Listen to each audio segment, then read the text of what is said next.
Praise the lord. Good morning. ఈ దిన దేవుని వాగ్దానము 2వ దినవృత్తాంతాల గ్రంథము 15వ అధ్యాయము 7వ వచనము. మీరు బలహీనులు కాక ధైర్యము వహించుడి, మీ కార్యము సఫలమగును. అవును దేవునికి ప్రియ సహోదరి సహోదరుడా, ఈ దినము ఏ కార్యమును తలపెట్టి అది జరగదేమో అని బలహీన పడుతున్నావా?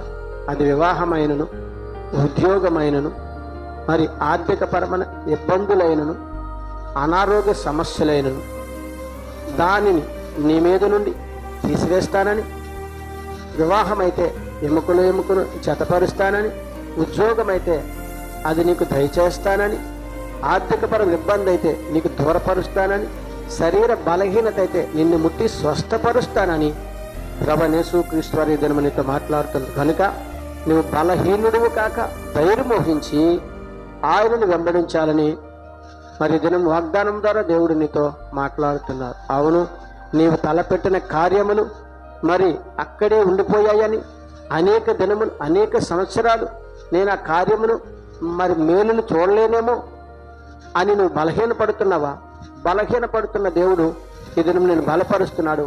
నీవు తలపెట్టే ప్రతి కార్యమును నేను నెరవేర్చి నిన్ను బలపరుస్తానని మరి నీవు దేవుని నమ్మికించి నువ్వు ప్రార్థించగలిగితే ప్రతి కార్యమును చూడగలవని ఈ దినము దేవుడు తన వాగ్దానం ద్వారా నీతో మాట్లాడుతున్నారు. ఆమెన్.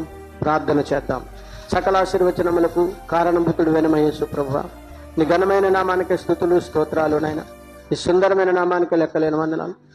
ఈ ఉదయకాల సమయంలో వాగ్దానమును విన్న, వాగ్దానమును చూసిన ప్రతి బిడ్డను దీవించి ఆశీర్వదించండి.